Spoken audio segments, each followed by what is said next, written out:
UFC announced that on the January 21st pay-per-view, originally scheduled at the Honda Center in Anaheim, California, is being moved to August 5th instead.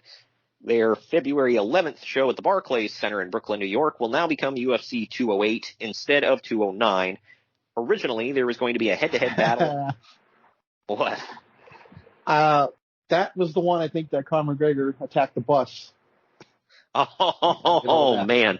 Yeah. I'm pretty sure that was Oh man, and he almost got thrown in jail for it, or did he get thrown in jail? He did, but got right out. Just hey, welcome to America. Yeah, hey, money talks, man. He's got all that money. He can bail himself out 1,000 times over, and well, he did. Originally, there was going to be a head-to-head battle that night, both on TV and regionally, as Bellator is running a Spike TV show in Los Angeles at the Forum, headlined by Chael Sonnen versus Tito Ortiz. Bellator tweeted, "Don't worry, SoCal, we'll be here for you." Oh, good. Yeah.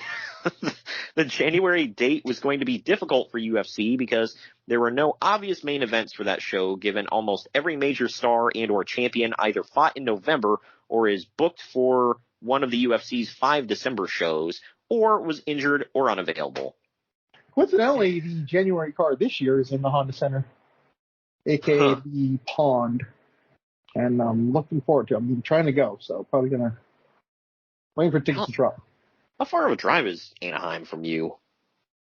It's 5.5, 6 hours.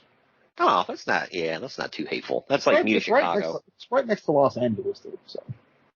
Yeah, well, I was just thinking that was a longer drive. Literally down the street from Disneyland. Like, you can hear the fireworks from Disneyland's night shows at night from the Honda Center. I know this from the last UFC I went to. Oh, wow. Yeah, because that's about the distance from me to Chicago. So that's not a hateful drive. Final story we have here. Also, what about you in Nashville? Same way?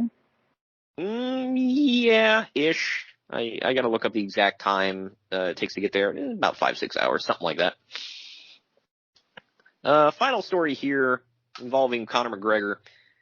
Just when you thought Conor McGregor's 2016 couldn't get more interesting, the reigning lightweight champion is now a licensed boxer in the state of California. While he was granted a license in California, Fox Sports' Damon Martin says that he's expected to also attempt to gain licenses in other prominent states like Nevada, Texas, and New York. I wonder where that's going to go. To this date, he's had one boxing match. So I think it's still the most watched one in history, too. At least bought one, I should say. Yeah, I believe that. And I think the most bought UFC event is him and Khabib. So, hey, the guy sells. Yep.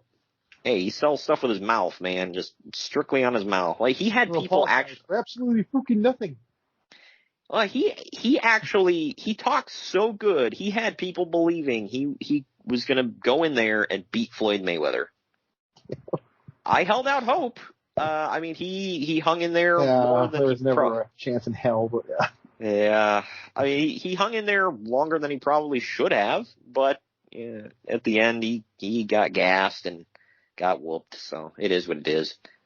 Yeah, well, those idiot Paul brothers, that's a good win for him. Hell yeah, I'd pay to see him whoop the crap out of both of them. Not just one. I don't believe in glorified murder, so I'm going to pass on that. It depends on who it is, okay? Do they got it coming? All right, because, those two, I'd like to see it.